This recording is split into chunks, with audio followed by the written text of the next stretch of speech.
sejarah berdirinya Turki Utsmani. Sejarah telah mencatat bahwa bangsa Turki memiliki peran yang sangat besar terhadap perkembangan dan peradaban Islam.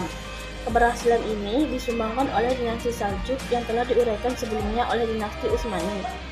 Dinasti Turki Utsmani merupakan kekhalifahan yang cukup besar dalam Islam dan memiliki pengaruh yang cukup signifikan dalam perkembangan wilayah di Asia, Afrika, dan Eropa. Bangsa Turki memiliki peranan yang sangat penting dalam peradaban Islam.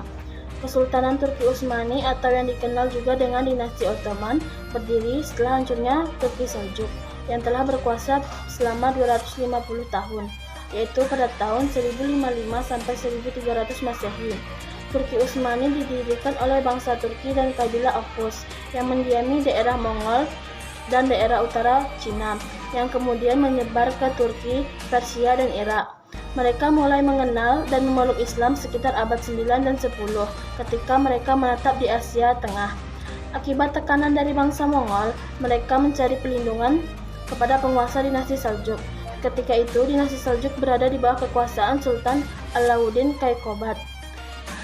Erhogul yang merupakan pemimpin Turki Utsmani berhasil membantu Sultan Seljuk dalam menghadapi pasukan Bizantium. Atas jasa inilah ia mendapatkan penghargaan dari Sultan yang berupa sebidang tanah di Asia Kecil yang berbatasan langsung dengan Bizantium. Sejak itu mereka terus membangun wilayah barunya. Selain itu, Erhogul juga diberikan wewenang untuk memperluas wilayahnya.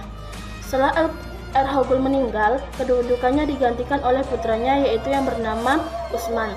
Ketika dinasti-dinasti kecil Utsman mulai membangun kekuasaan dan memisahkan diri dari dinasti Seljuk, sekaligus memproklamasikan berdirinya kerajaan Turki Utsmani. Inilah asal mula sehingga dinasti ini dikenal dengan dinasti Utsmani.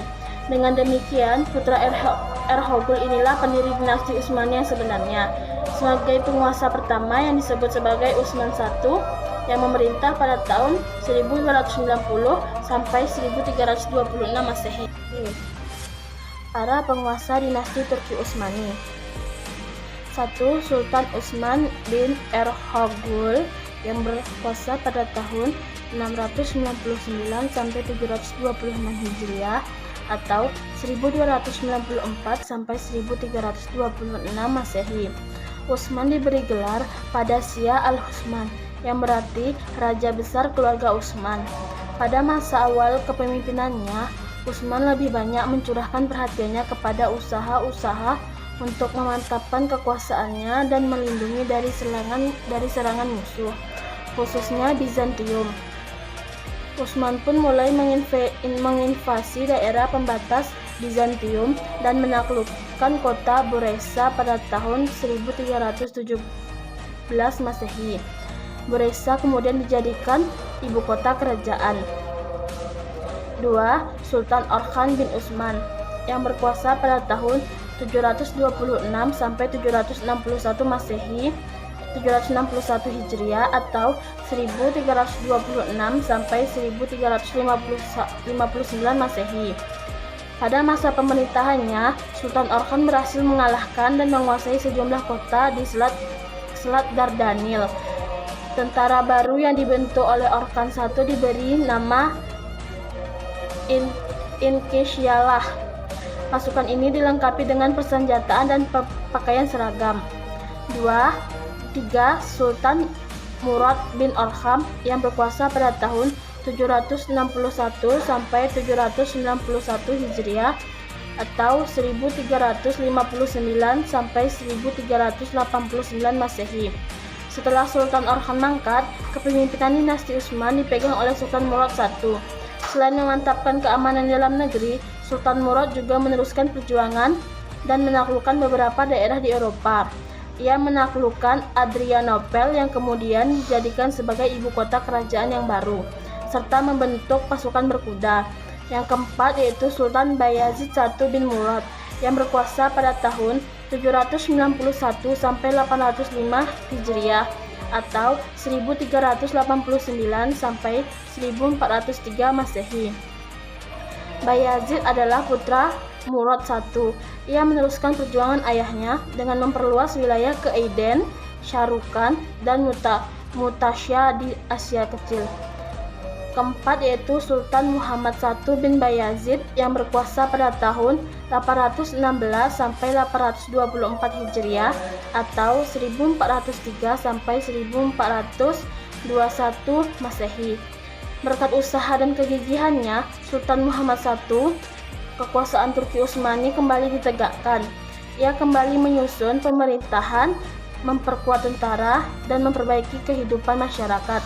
Akan tetapi, saat ia bekerja keras membangun kerajaan dinasti Utsmaniyah, Sultan Muhammad meninggal pada tahun 824 Hijriah yaitu 1421 Masehi. C. Peradaban Islam pada masa Turki Utsmani. 1. Pada masa militer dan pemerintahan. Keterampilan, keberanian, dan ketangguhan militer menjadi faktor penting dalam keberhasilan ekspansi yang dilakukan oleh dinasti Utsmani. Selain itu, keberhasilan itu juga didukung oleh terciptanya jaringan pemerintahan yang teratur.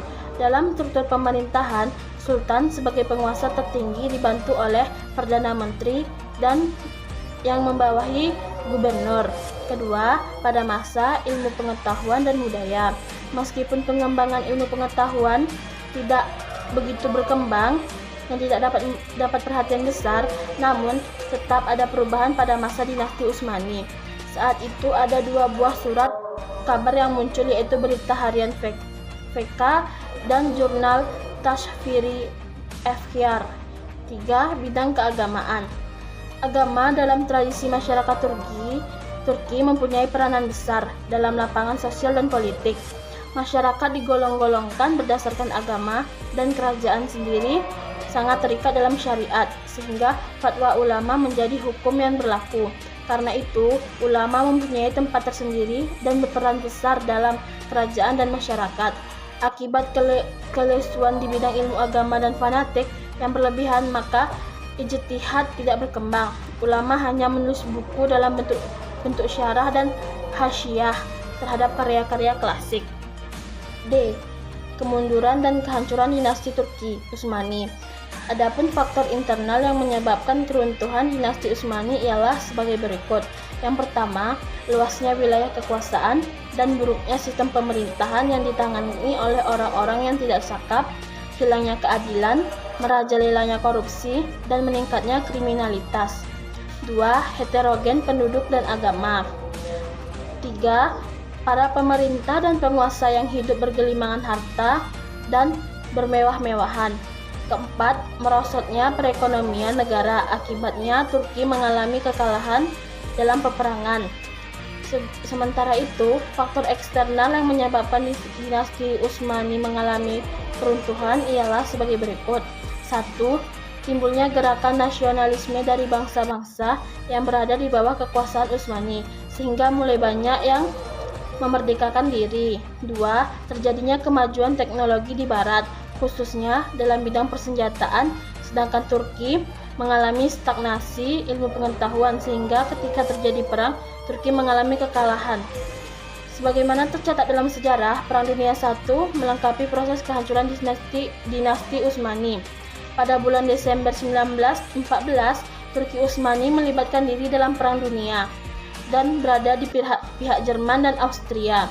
Bantuan militer dan ekonomi Jerman, kekuatan terhadap kekuatan Rusia, serta keinginan untuk mendapatkan kendali Turki Utsmani menjadi alasan keterlibatan Turki dalam peristiwa tersebut.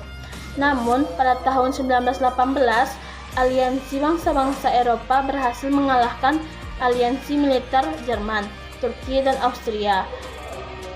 Memasuki tahun 1920, dinasti Utsmani kehilangan keseluruhan provinsi yang ada di semenanjung Balkan dan Mesir, menjadi negara protektorat Inggris serta bebas secara total dari kekuasaan dinasti Utsmani.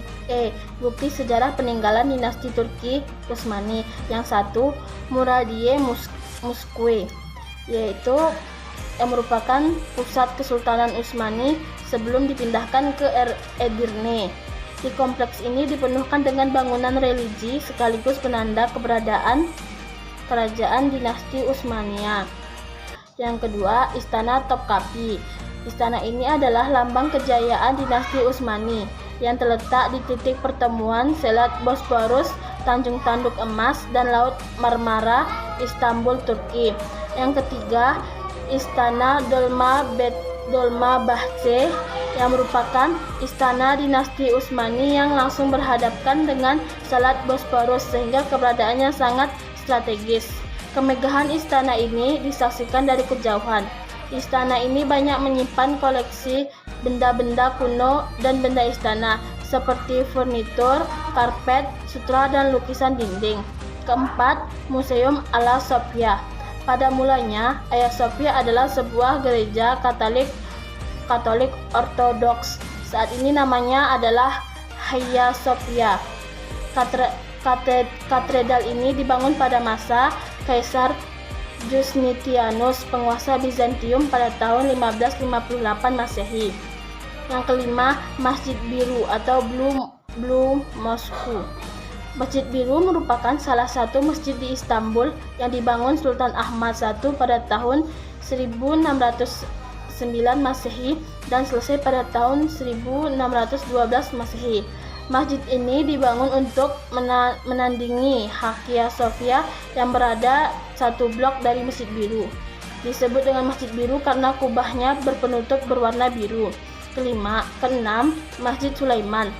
Masjid Sulaiman dibangun oleh Sultan Sulaiman pada tahun 1550 Masehi. Masjid ini merupakan masjid terbesar di Turki yang didesain oleh arsitektur andal, yaitu Mimar Sinan. Selain digunakan untuk sholat berjamaah, di area masjid ini terdapat area untuk berjalan kaki, tempat seminar, madrasah, rumah sakit, dapur, dan tempat tinggal istri Sultan Sulaiman yang bernama Roshelan. Yang ketujuh, Komplek Bayazid II. Edirne atau yang disering disebut dengan Adrianopel adalah suatu kota di seberang utara selatan Bosporus yang secara geografis menjadi bagian dari benua Eropa. Selama hampir 100 tahun, Edirne menjadi pusat pemerintahan Turki Utsmani. Di kota itu terdapat kompleks yang disebut Külliye Bayazid II. Di kompleks itu terdapat rumah sakit Bayazid II. Sekianlah hasil presentasi saya. Jika ada salah, saya mohon maaf. Assalamualaikum warahmatullahi wabarakatuh.